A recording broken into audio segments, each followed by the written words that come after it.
Yeah. You ready to talk, yeah? Yeah, All right, let's get into it. So today, like every episode, we got a special episode. We got the boy Zubs, who co-leads his family business. Welcome to the podcast, bro. Thank you, bro. How you doing? You good, yeah? All good, bro. All good. What you saying, Abs? You good? Yeah, I'm alright, man. Yeah. I'm good. So coming up like from an Asian African background, what was it like just coming up in Walthamstow, where you were at the time? Bro, it was amazing. Like, you had every culture, every religion. I had, like, all my friends were mixed. Like, it was a great feeling, but I think later on in life kind of changed. So your school, primary, everything's fine. You didn't come across any like problems, any issues because of your background or nothing like that. No. Secondary school, all smooth. It's funny enough. The secondary school, I went to Chingford. Chingford, so it's more of an English area. Of course, and stuff like that. And even there, I didn't get that much of it. It was because it was a mixed culture of people in the school. It was just like it was fine. It was a good vibe, and because like the boys playing football, like the friends that we know, Marvin and stuff like that, like we playing football, everyone like loved us and stuff like that. So it was a good time. But I think after school, I found out about the mad thing when it comes to like racist, racism and to the like culture. So when you're in school, what kind of kid are you? I'm a good kid. I'm a nice. Explain kid. what's a good like, kid. Do you always have your uniform? Always had your uniform. Always sharp. I was a prefect. Yeah. Yeah, I was a prefect, and man said the same. Yeah, bro. I was actually a good school. So always on time, no problems, nothing. I just turned up and I do all your work at lesson. Was you a clever kid? Not the cleverest, but I was just there. Like, I just knew what to do to pass, and then go with that. So did you have pressure to do well in school? Like, were your parents telling you make sure you're doing your education? You know, go and become a doctor. All of these kind of things. Okay. Asian background, bro. My dad's got the belt, the everything. Do you know what I mean? You come back with anything, like if the school sent you a letter about your attendance or anything, my dad got on to me, bro. Yeah, it was on it. Of course, 100%. So in school, did you want to be a footballer? Yeah. And what were your parents telling you that you should be? No, it's just... So did they tell you, be an engineer, be a doctor? Or did they always tell you you're going to, run the family business? No, they always wanted me to do education. Anything to do with education, like a doctor. Like, I wanted to be a physiotherapy. Like, afterwards, I wanted to learn to become a physio and stuff like that. So that's what I was studying when I was going to university. So, so they all like on my case to like get push for the education. Push for the education, yeah. Any brothers, sisters? Yeah, got two older brothers. Two older brothers, yeah. And what's that like growing up? So when you was a kid, obviously, Dom, you've had this experience. I've had this experiences. I'm guessing a few years older, younger. Older. So they're older than you. So when you're coming into that gap of secondary school, are they still in school or they come out of school? They come out of school. They come out of school, but did they go same school or not? No. They didn't go same school. Why is that? Why did you go to a completely different school to like your brothers? Well, my dad was a bit different, bro. What do you mean? He didn't want to go. He didn't want me to go to school with like my friends that I grew up with. Oh, okay. I mean? But was that the same case for your brothers then, or not? Or maybe he saw what happened with your brothers. I don't know, whatever it was. And I think one of my this can't happen. Yeah. And that happened with my middle brother. My older brother actually went to Chingford, but Nevin. Okay. So it was just around the corner where I went to school. So I went to Heathcote. Yeah. Okay. So it was just weird. I don't understand why my dad went and sent my brother to Chingford. It didn't make sense. Yeah. So when you got told, like, obviously you have no choice basically when it comes to your school. It was like you're going to the school. That's it, done. Yeah. You just have to turn up. So when you turn up, you don't know anyone. You know what's mad though? Yeah. I was like prolonging the situation to go to school. I went to school late, bro. I was not on it. So what was you going to do? Bro, I was not on it. I was like, leave my friends, the people that I grew up with, like. Yeah. So when you say grew up with, like the people that went to your primary school? Primary school, yeah. Right, and even like just on the road, like went to all my friends went to the same school. It was either Willowfield or Kelmscott. Right, okay. And everyone went there. Like, were they bad schools though? No, I think they were decent schools. Okay. I think they're decent schools, but to my dad, maybe not, innit? Right, okay, yeah. Because you got to remember, there's like a lot of like Walthamstow, like there's a lot of situations that happens with cultures and stuff like that. And so I guess what my dad went to is get us out, but take us to Chingford. Like, bro. Yeah. That's mad. So how long was like your bus journey in the morning to go into school and stuff like that? Hour and 20 minutes. Wow. And obviously your dad knew this, and he thought, you're gonna have to ride this. Yeah, just do it. And it's on you, bro. It's on you. Just go. Don't even take me there. Just like take this bus. And one thing parents don't realize with that is, like you said, there's a lot of things going on in terms of like cultures and area codes and stuff like that. So, and especially at that age, there was a lot going on. I don't think it's as much as bad now, but back then it's a problem. Like if you're coming from Walthamstow and the Chingford boys find out, it could get sticky for you. But parents they don't understand these things because they just think as like, oh yeah, it's fine, just go to another area, like you'd be cool. Back then it was not cool. Like, to be fair, obviously they don't understand, right? In their day, there was none of this postcode. No, there was where, like, nothing. You're right next door to each other, but you can't go to that area because you're from this area. They didn't have that. Obviously, everyone's just South London. Yeah, exactly. And you couldn't do that. And Walthamstow and Chingford, it's not like it wasn't comfortable. You couldn't just go from Walthamstow to Chingford and Chingford to Walthamstow. So it's mad because you can't explain that to your parents because they look at you like, shut up, just carry on. Yeah, exactly. And it's mad. But how do you explain that to parents anyway? Just like, what do you do in that situation? Do you know what I mean? Even if you try to explain it, they don't care. They don't care. It's a myth. It's like, come get your education. That's focus. it. It's true. So basically, the bus station, I'm start to the end. So I'm the first person on, the last person off, bro. It was mad. That's bonkers. And imagine I'm meeting Marvin halfway.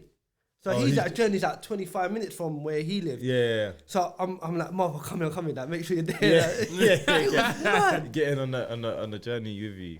Okay. But it was a good laugh though. I won't change it because it made me kind of adapt to different environments too, man. Yeah. So you're going up. And just from your school experience, have you still stuck with some of the same friends and same people that you still went to school with? Not a lot of them, but a few of them. A few of them you're still in touch with. Okay, that's good. So you're in sixth form now. You break your leg in the game. So you're not going to America. Yeah, I'm not going. So then, at the same time, are you doing your like UCAS to go to university in the UK, or did you have to do that after you broke your leg? No, so I was going to uni too, but when I went to Bedfordshire in Luton, and I was just studying that physiotherapy stuff, and bro, I used to take a train there too.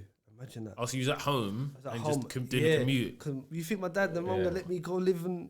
Yeah, that's mad. Sorry, Dom. Just to go back a little bit. So for you to do this like university trials, you've obviously done it, Dom. Yeah. You have to be a certain level. Like you have to be. When I say certain level, I mean to go to a good sports. Yeah. So how it works? So they'll assess you. So I imagine this was the same for you. There'll be a game where they'll assess if you're good or not.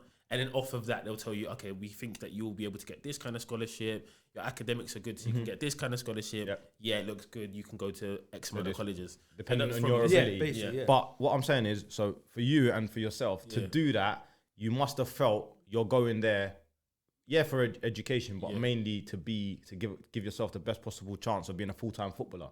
So you got to have some confidence of football. Oh, yeah, of course. You had a decent upbringing. Yeah. Why did you feel...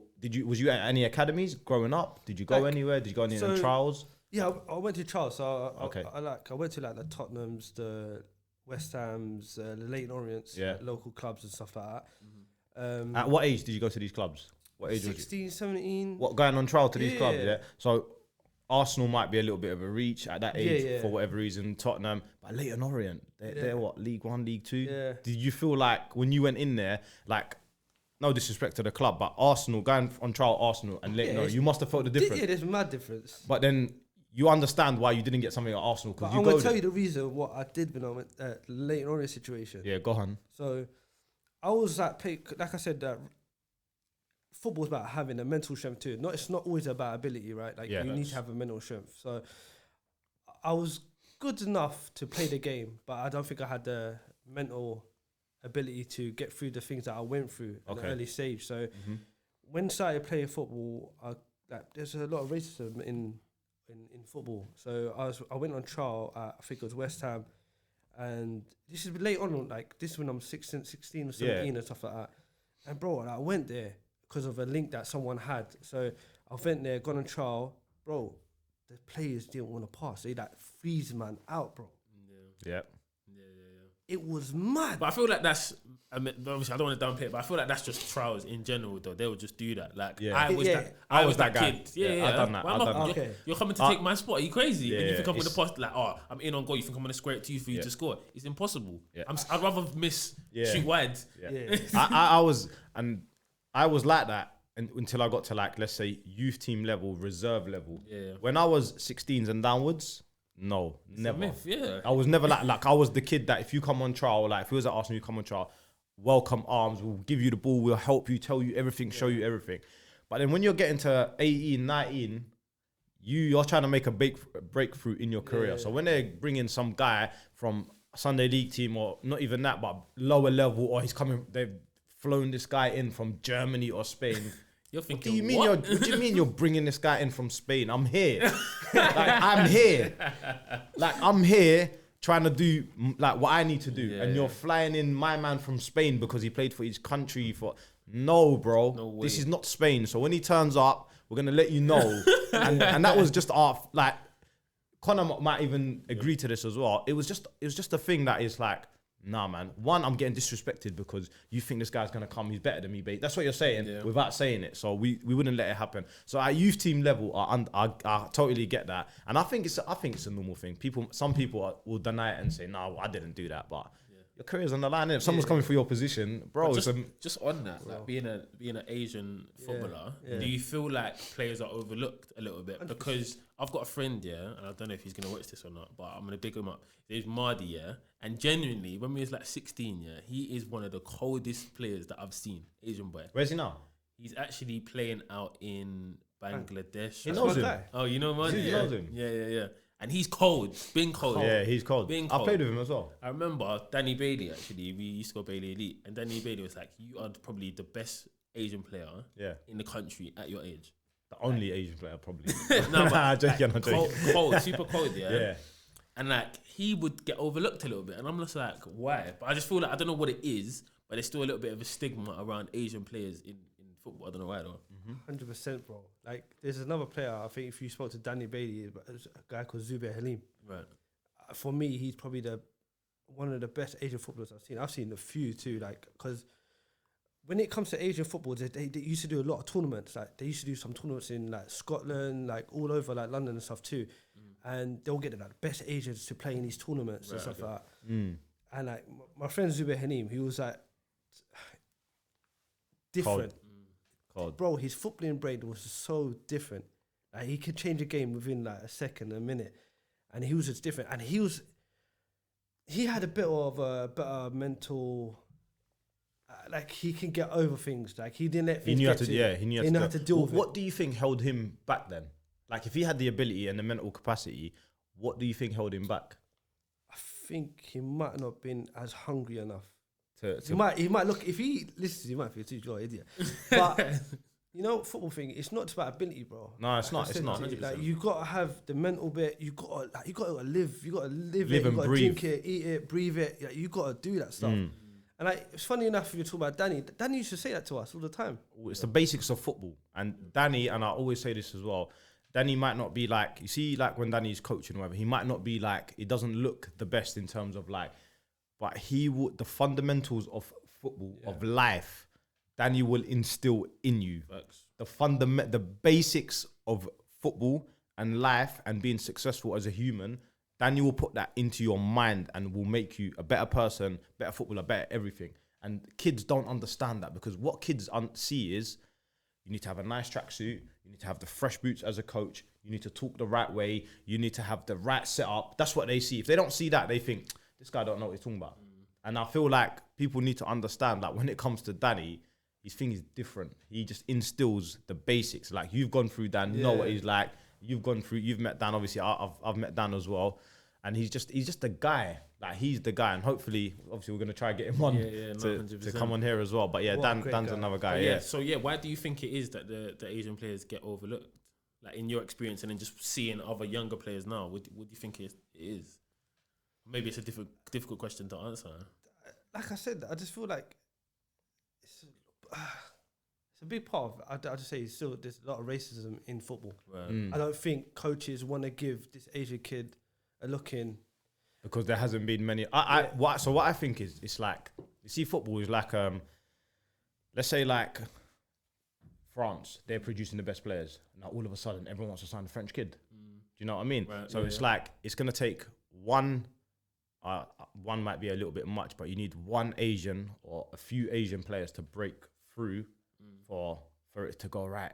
We need to go to Asia now and get the players from there. And that's what normally happens, because back in the day when they started signing like, you know, your Drogbas, they've gone to Africa to sign these players. And look how many African players they were brought over from Africa, either on trial, signed at clubs. Like their first link was to go to like through France, Spain, and then the Prem, and it was that kind of thing. And I feel like that's what's going to happen with Asia.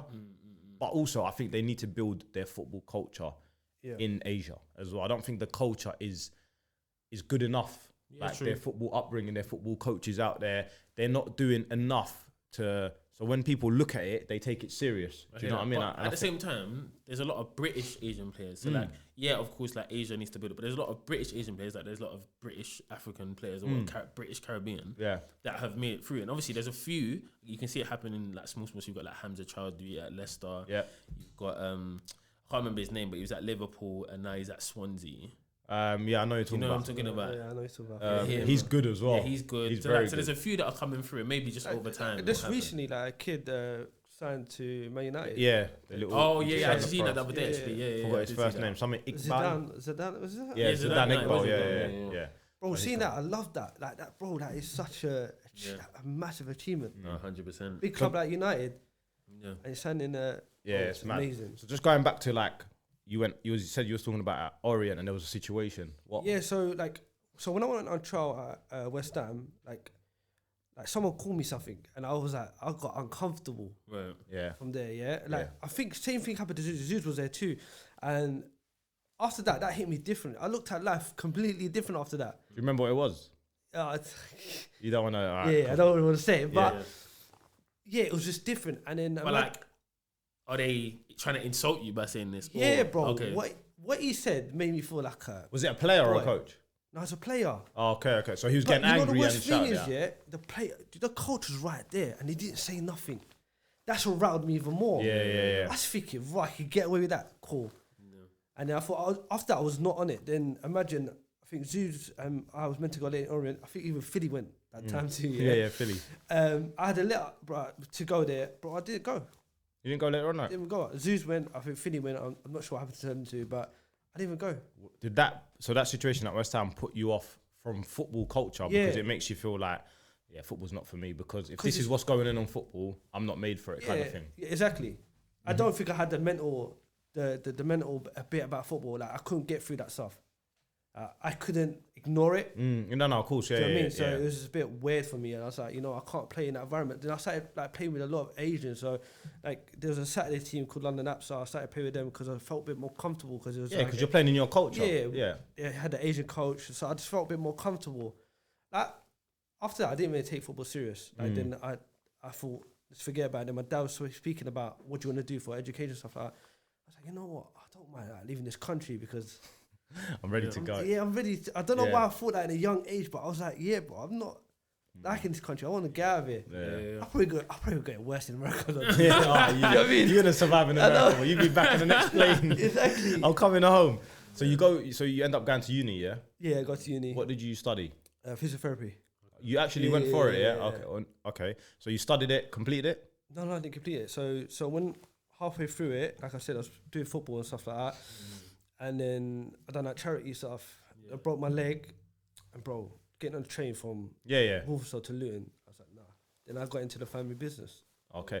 And what was the transition like into the family business? Was you already like? Did you know what was going on? Yeah. Because like there's a lot of family businesses out there, and some kids literally have no input or don't even want to know about it or nothing, and they start to do their own thing. And I never understood that. Like I'm thinking, you have the foundations to be successful. But what if you're not interested in it?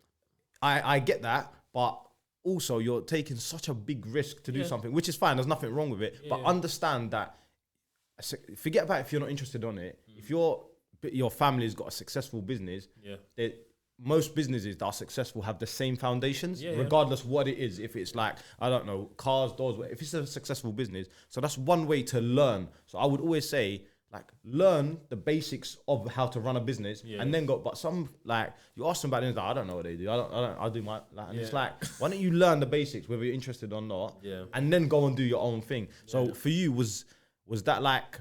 So you knew the ins and outs, like you was already embedded in it. It wasn't like, I'm going to do physiotherapy, I'm not interested in this, I don't care about it. And then you decided, oh, wait a minute, this is not going to happen.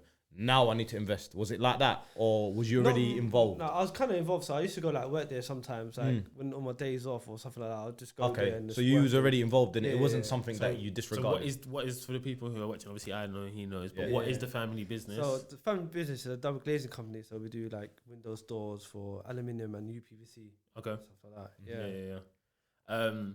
Yeah. So obviously you're at that point now. You've broken your leg. You can't be bothered to go to Bedfordshire. Has your dad? Because did he found the company? Yeah. Right. So has he said to you, all right, forget the education thing. Do you want to come? Nah, or have you said to him? I said to him. Okay. That you wanted to be part of it. Yeah. Was your brothers part of it? Yeah. My older brother. Yeah. Both of them was. Yeah. So both brothers are there. You're seeing that they're involved in the business, and you thought, okay, this is my time now to get involved in the business. So you speak when you have the conversation with your dad. Do you feel like awkward, or do you feel like he's definitely going to say yes? No, I thought, I was scared, bro. Why? My dad's a different human being, bro. When you say different, explain to us how. When he wants something, it's his way or the highway, bro. Okay. So you wasn't sure if he wanted you part of it or not. Yeah. Why? I think he wanted me to do education more than anything. Okay. So there's 2 points there that I want to make sure I touch on. The first one is your brothers. Did they go to university? Yeah, my older brother did, not my middle brother. No. Okay. And then the second thing is it because of that Asian culture thing of my son has a degree, like in the community? Because education is quite a big 100%. Thing within the community. Yeah. So he wanted that as like, okay, well, my youngest son has got that degree. Because what it is, my dad's side, you've got like 7 brothers and like 6 sisters, bro.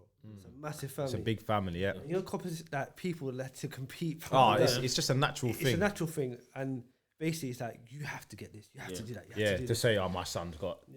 But I wanted to do it. But after breaking my leg, I was like, bro, I'm not going to all the way to Luton on a train. Yeah. My legs broke. So how do you prep for this conversation with your dad? Bro, do you speak to your brothers about this? No, I don't speak to my brothers about anything, bro. Wait, all right, we're gonna have to pause there. What? What do you mean? Yeah, you're gonna have to explain that. I think I got love for my brothers. Don't get me wrong. Of course. But the fact of having a conversation with brother, it's growing up, you're not talking to your brothers about anything. Younger age, we would like play and but you get like, when I say younger, I'm talking about like 15, 16, 17. Because No. by that age, they're older than you, aren't they? So they're probably in their 20s or something. So are you not? So in that age, you're not talking nothing. No, everyone just does their own thing. That's the other thing, yeah. Okay, so now you get to this point where the person I speak to is my mum. Is it? Yeah. But what's the situation with your brothers? Why do you not talk to your brothers? It's just something how we grew up, man. It's just like I think they had their friends.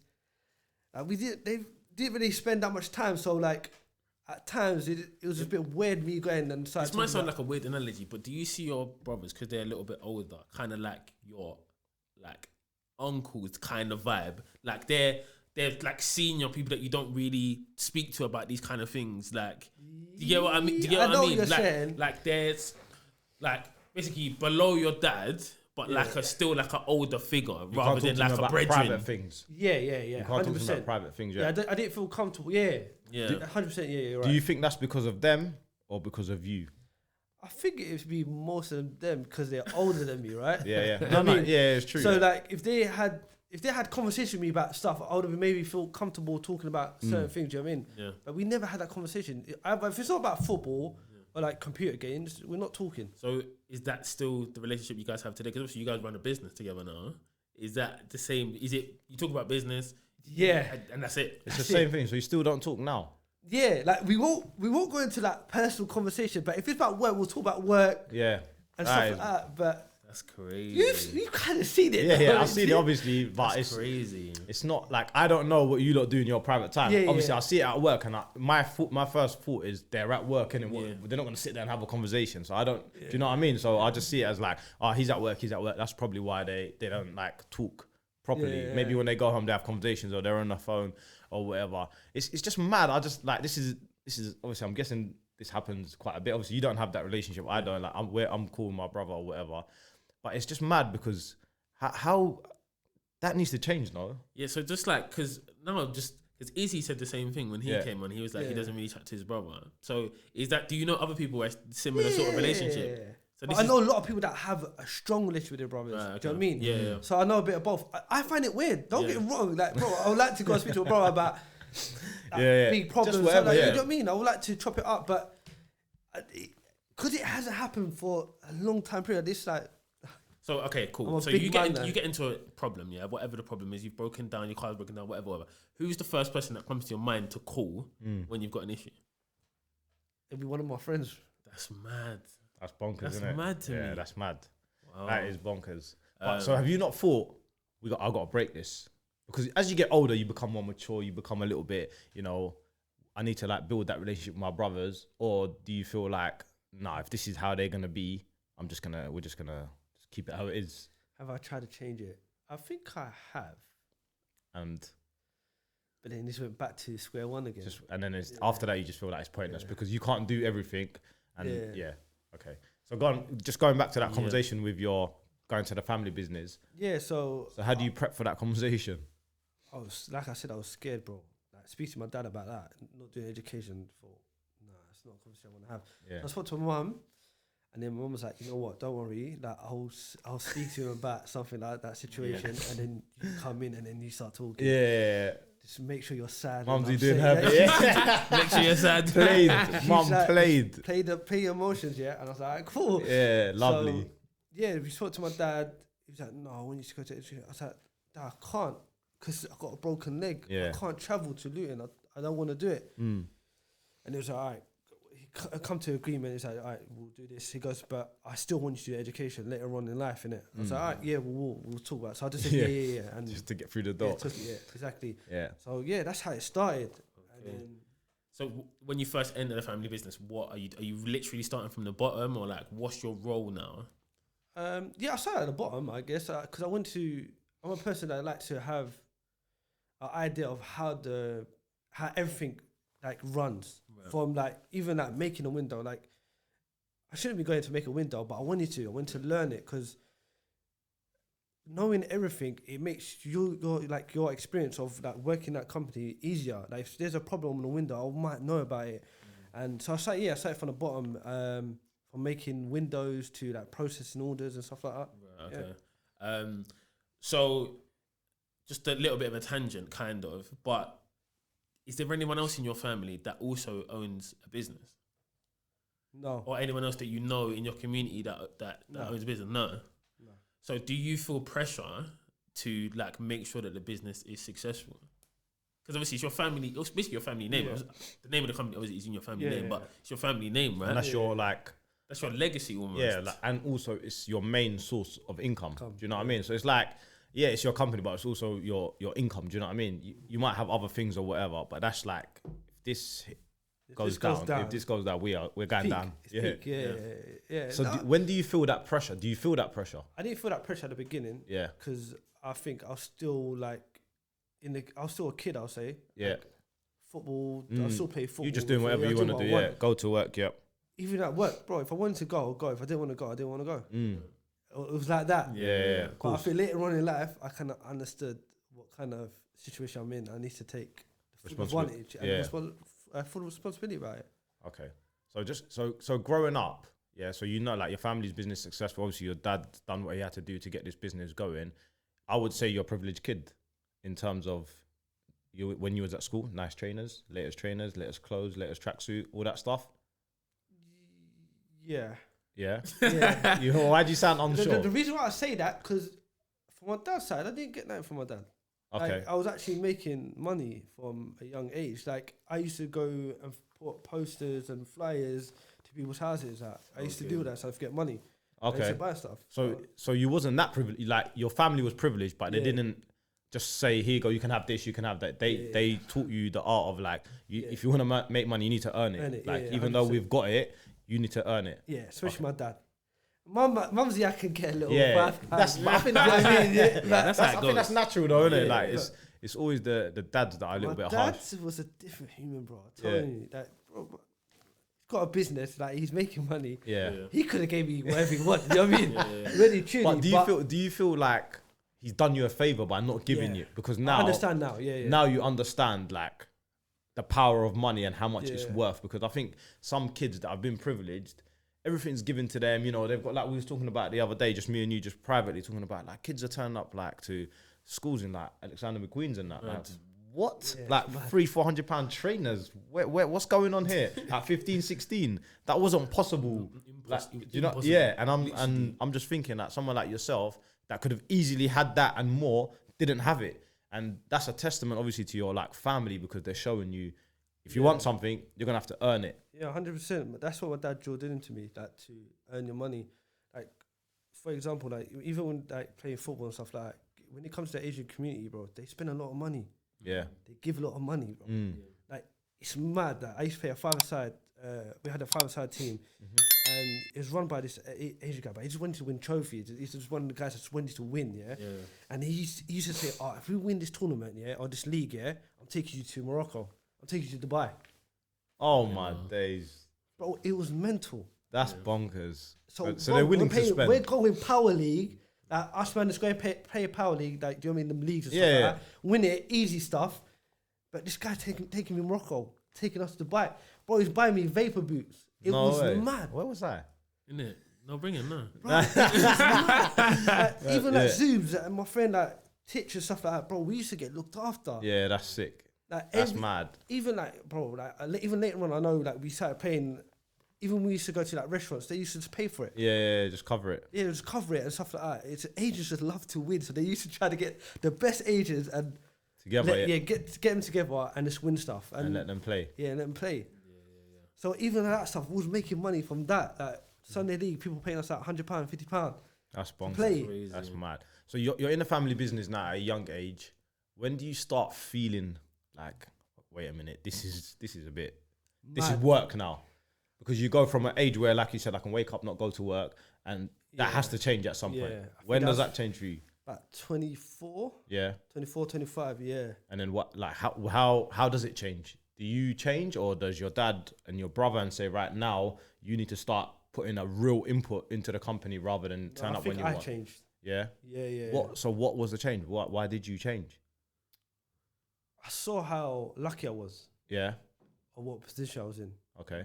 How though? Through and I asked why, because does something trigger it? Do you see something? Do you lose something or something? Do you know what I mean? There's always a trigger to change your mindset. So what was the trigger for you? My triggers were my friends. Okay. Because I had, like, with my friends, I don't even say that, I see my friends as like brothers. Like, so if I'm a friend with you, like a brother to me. So when I used to speak to them, and they used to be in certain situations, and I used to look at the situation, I'm like, bro, I look back to me, I'll be like, you know what, I'm lucky. I should be able to go and do something, and then even maybe help my friend or help my brother. Do you know what I mean? Yeah. And that's where it changed for me. It's just actually through my good close friends telling me what they're going through, and then kind of hit a nail on the head, and it's like, you know what, I need to change. Okay. So being a business, like, you know, being part of your family business, like, what is your role at the moment? Like, what's your day to day like? Are you pretty much just making sure that everyone's doing their jobs? Do you know what I mean? Like, is that pretty much when you're that? No, so He's working now. what it was what I do there is like I look over everything, Right. but what I do is a very cutthroat business. Like, there's not a lot of companies that do like windows and doors, and you have like skilled labourers and stuff like that. It's hard. Like, people can go and just like drive a bus or like work at Tesco and get decent money. Do you know what I mean? Yeah. So it's a difficult place to work at, but I just control everything. I look at everything. So if something's missing, I'll just go there and fill it in. If something else is missing, I go fill it in. I look at everything. Right. Okay. I don't like to see anything get past me. I like to look over everything. So obviously, there's going to be probably elements of the business or stuff that you don't completely understand. I understand everything. You understand everything. Everything, But yeah. like, let's just say, okay, you didn't study, I don't know, accounting, let's say. Yeah. And someone's got to do the books. How do you trust someone to do that? Or do you bring someone in, like a friend or family? Okay, so I've got a bookkeeper that works for us full time, and I also have an accountant. Okay. So I work close with the bookkeeper that's working with me all the time. So Yeah. I'm with him, so I know what's going on with my books and stuff like that. Yeah. Then I give it to my accountant that I know. Yeah. I let him do what he needs to do. Right, okay. So I already know what's going on. Yeah. You know what's you know what's more important to look at. Is there other elements of the business where you have to do something like that, where you obviously, like you say, you didn't study accounting. Yeah. He's the person that does it. Is there other parts in the business where you have to just stay quite close and make sure that, okay, this person's doing this? Because you're not an expert. Obviously, like for example, you're not going to be on site, right? When the people are making windows, you're not going to be on site. Yeah. So who do you trust to kind of oversee the site? That's what I mean. So like when we have fitting jobs, for example, like we'll make a survey sheet, go out there, the fitter will sign the paperwork, make sure all the paperwork comes back to me, and I go through it, or I'll get one of my staff to go through it and have a look at it. But bro, sometimes man will just fill it in himself. Right. Okay. Not get the customer to sign it. Right. A week after, I get there's a broken glass. Yeah. Do you know what I mean? Yeah. Then I have to go in, bring the fitter in, speak to him, and go through it. But bro, it's headache. It's not easy. Yeah. Because you know what it is. From start to finish, you got to depend on people. Do you know what I mean? Yeah. I need to depend on the surveyor to measure the window right. I need to depend on the person to make the window right. Put the hinges right, and then install it right. That's what I'm saying. That trust, you have to trust in other people, basically. It's mad, and I have to. Yeah. Do you know what I mean? But if something goes wrong, it goes wrong. I just gotta. So on that, obviously being like someone that runs a family business, when you bring someone in that you know, so let's say you got to bring someone in, like a friend to come and who makes the window or does this or does that, and something goes wrong. How does that? Because I don't know if that's happened, but how does that conversation happen? And have you tried to avoid doing that maybe after the first couple of times? Because it might change your relationship with you and a person. Like if I bring Abs in to do something and he does it wrong, then I've got to go and blast. I've got to go and blast Abs now, and now that might mess up our relationship. The thing is, when someone does something wrong, there's a reason why they done it wrong, right? So I tried to dig in deeper to find out the situation, what was happening on that day, or why has he made it wrong? Right. Instead of going, why did you do that? Why did you do that? Go mad at people. Yeah. Especially when it comes to our friends, because they're like family to me. So I'm gonna try to teach them the right way. I've had loads of friends work for me because I wanted to give. Some people might come and say, like, I need something and I need a little help. Cool, let's chop it up. Don't worry, I've got you. And then I'll teach them a way. Sometimes they do what they do and they bust out, and I don't have any certain way for them. Yeah. Because I like to help. Yeah. I'm a person that loves to help people, man. Yeah. So what kind of? Cause I think you're more like obviously like you're a manager basically. You have to manage all these people. So what kind of management style have you got? Are you very much like get your arm around people? Like have you had to have a go at people? Do you have to mix it up? What's your style? I can't mix it up, bro. No, you've got to mix it up. So I've worked with Zubs, and I think I was there for a year. Yeah, I was there for a year, and it was mad, like you said, because I'm gonna make mistakes. But he was open with me, and so was I. I've never done anything like this, and I wanted to experience something different. At the stage that I was at, I was like, you know what? I want to try something different and see if it's for me or not. And he understood that this, I'm not coming here.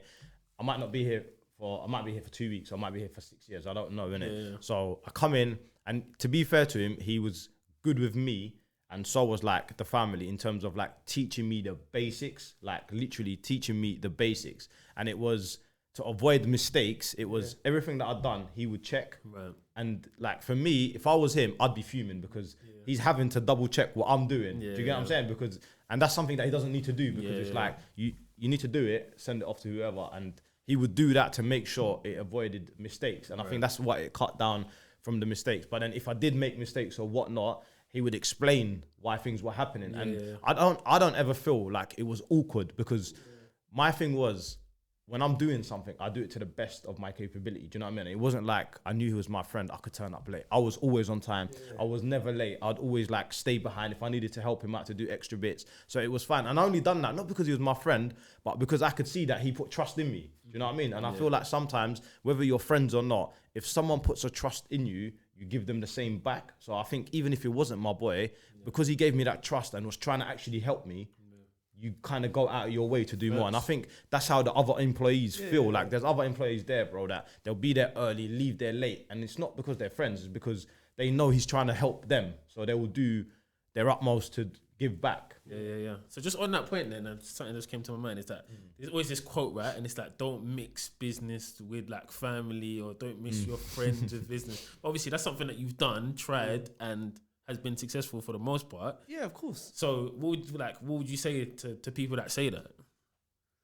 Bro, there's times though it gets heated. That's what I was going to say. When you say it gets heated, are you talking about friends or family? Family. Yeah. So do you feel it's easier to work with friends than with family? Yeah, 100%. Why? Because there's a certain way that I want people to work. Yeah. And how to, there's a process, right? Yeah. Mm. But with family, they can cut process. They can Yeah. just do what they want. Why though? They want, the customer know them and they want to do something quicker. They might want a job like in 2 days instead of 7 days. Mm. And it's like, bro, you're a messing up the process. timetable. Yeah, you know what I mean? yeah, the times. You know what I mean? Yeah, of course. But sometimes people can't say no to money. That's the big thing. But that's in life in general. Yeah. A lot of people can't say no to money, Yeah. So, even if it takes your time. so are you constantly trying to grow the business? Like, what's the strategy at the moment? Are you trying to make it bigger than what your dad has done already, and trying to just keep elevating? Is Yeah, that that's the the thought idea. process? Yeah. Right. So I want to make it bigger. I want to like open up more factories and get more works done into different areas. Because with Windows, bro, there's so many different systems coming in, profiles, and you want to learn that stuff. Yeah. But at the moment, it's hard. The reason why staff is very hard. Yeah. To find good staff now, Yeah. it's difficult. So at the moment, bro, I'm struggling. Right, I okay. need the right people there to Yeah. get things going. So how has like COVID affected what your business? It hasn't. Or hasn't at all. No. Okay. It's crazy. It's been mad. Has it People even don't- been? Because I think I've read something that like people are doing more home improvements Yeah. over COVID Yeah. So because there's they're like at home all the time. So they're like, oh, maybe this needs done. So did you find Yeah, that? of course. And because we do a lot of stuff with like council and like big like developments companies and stuff like that, there's so much work. Right. Like it's crazy. And this is what I mean. You need the right people to be around you Yeah. to get the results. Mm. But sometimes people don't. If they have a bad day with their missus or something's happened, Take it out and bro, work. they'll take it out of work, bro. Yeah. So just so I'm understanding like the scale of it, how many employees have you got at the moment? Like, how many people do you have to look after at one time? About 40, 30, yeah. And then, so what's the typical day? What's the typical day like for you? Let's say Monday. Yeah. Monday, bro. It's Monday starts on Like, are you Sunday. working Monday to Sunday, pretty much? Do you have to be basically, on call all the time? I'm cool, yeah. Like, Yeah. customers call me on a Saturday, Sunday, whenever they want, to be honest. Right. I don't mind that. Right. Stuff that I don't mind. The things that annoy me is that my staff that done something stupid, made a mistake. Yeah. Like, I'm not, it's bad for me to say that. Yeah. Mistakes happen, right? But if you made a mistake, and I've told you about this mistake, and then you make the mistake again and again and again, now I'm thinking, it's not a mistake. it's not a at that mistake point. now, you're right. Exactly. And then stuff like that gets me proper annoyed. So that I might get a customer saying about this window is too small, or do you know what I mean? Yeah. And then I have to wait till Monday, and then I need to sort that out on Monday. Right. And I was meant to do this with this other customer. Yeah. Do you know what I mean? So it's just like, it's difficult because a lot of customers, like, if I was winning a window, he want to speak to me. He don't want to speak to my staff. Yeah. You want to speak directly to Yeah. like, the owners, innit? Yeah. You wanna Because you feel more comfortable, and I understand that. But if I've got something going wrong, I can't speak to a customer. I'm losing money like that. Do you know what I mean? Yeah.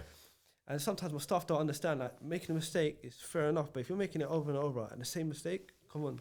Yeah. And also not owning up to the mistake. Yeah. That's the worst thing when you make a mistake and the And the customer has to excuses. contact you. Yeah. It's better if someone's made a mistake to give Tell you the me heads up. straight Yeah, just tell you, and then you're ready for it, and you can sort things out. Exactly. That's the worst thing about it. Yeah. So we've touched on a few of the more negative things of Yeah. running a family business. But what are some of the positives? Like, what? Because obviously, I guess the harder you work, the more money you can make. Yeah.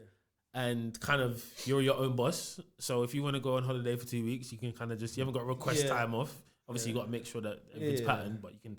Is there any other things that are like a positive? Because I guess you've never really had another job though, right? Nah.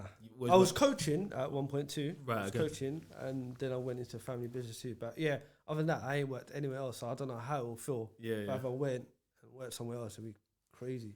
But yeah, the positives, bro. Like, also like other investments.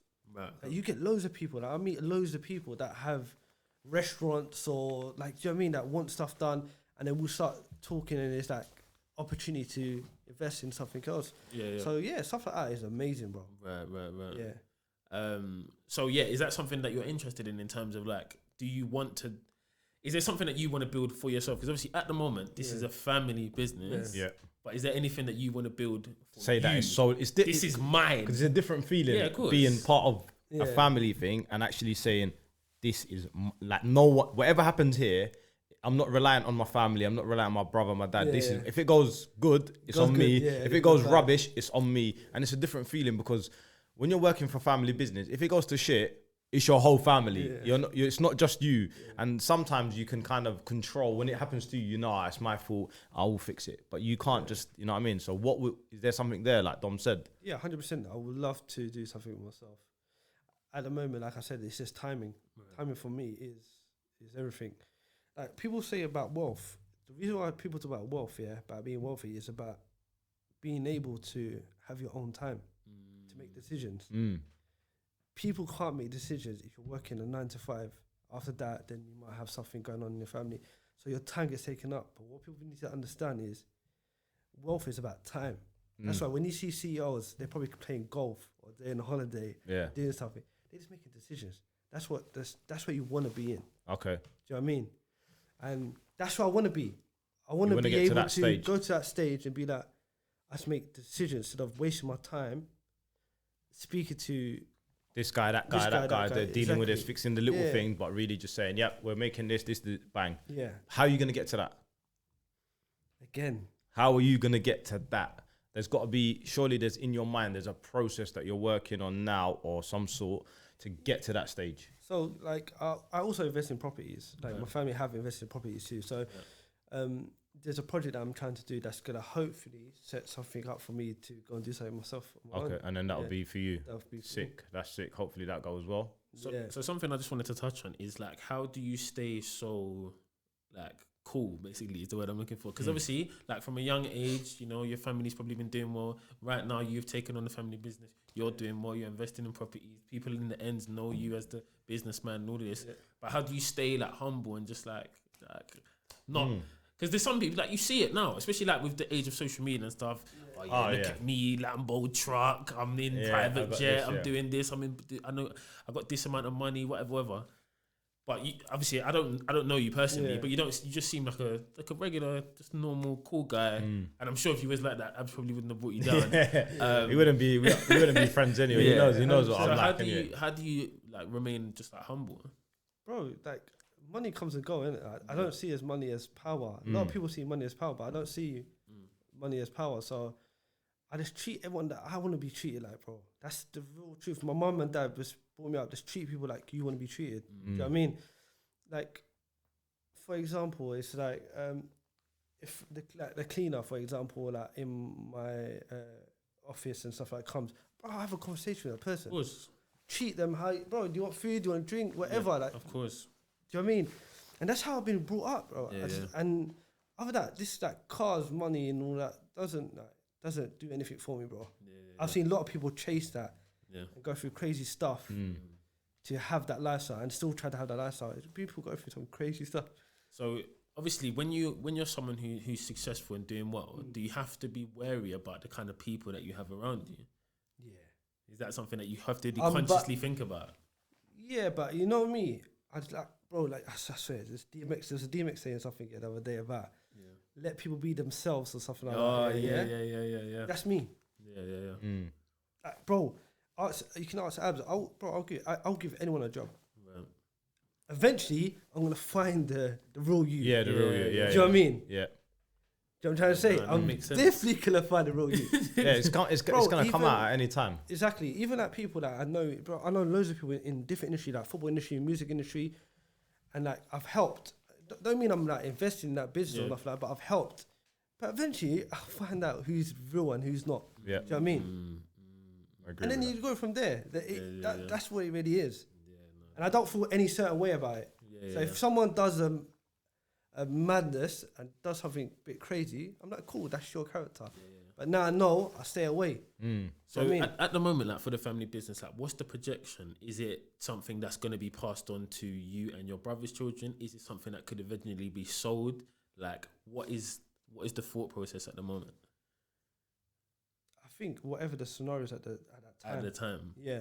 Because like I said, things can flip on you and you don't know. Yeah. That's for example, the reason why I've got properties, I know that if something ever goes down on the company, just say he goes bust the next day, tomorrow or something like that. Yeah. I know I can go and sell that property, get some money, and go invest in something else. Right. Do you know what I mean? Yeah. So whatever the scenarios at that time, we'll make the decision to see what's the best for the family too, innit? Yeah, that makes sense. Because I've got nieces, I've got like nephews, like, do you know what I mean? Yeah.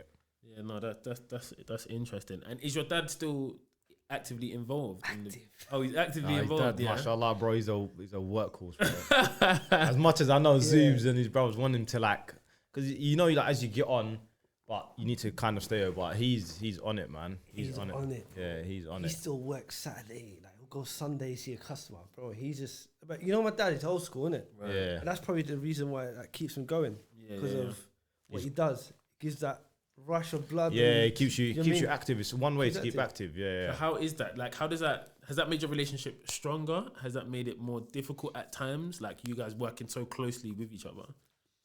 Bro, it comes with pros and cons. Sometimes it gets heated, like I Yeah. said, but sometimes it's a blessing. Do you know what I mean? Just like imagine having like a big contract that's been completed and it's been successful. Like, bro, it's a big moment that and to celebrate with your dad, and bro, it's a good feeling. Yeah, nothing but yeah, of course.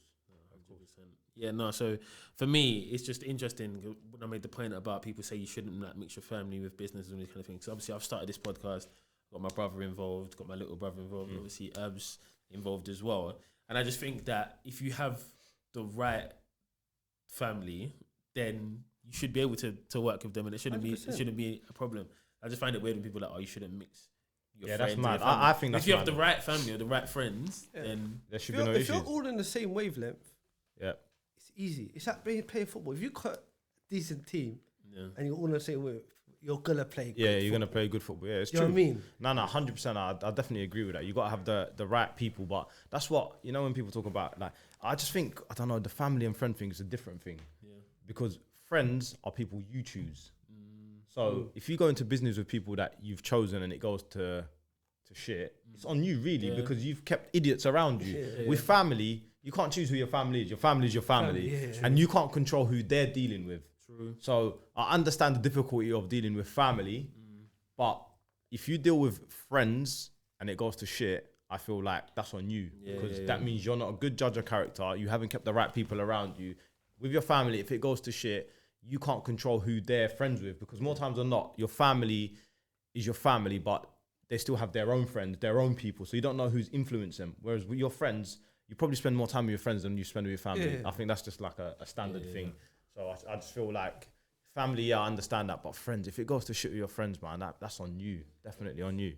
So just something I wanted to touch on before we wrap up. Obviously, you talked about like investments and stuff like that, and obviously you talked about like football and like the Asian community. Have you ever thought about like starting your own team?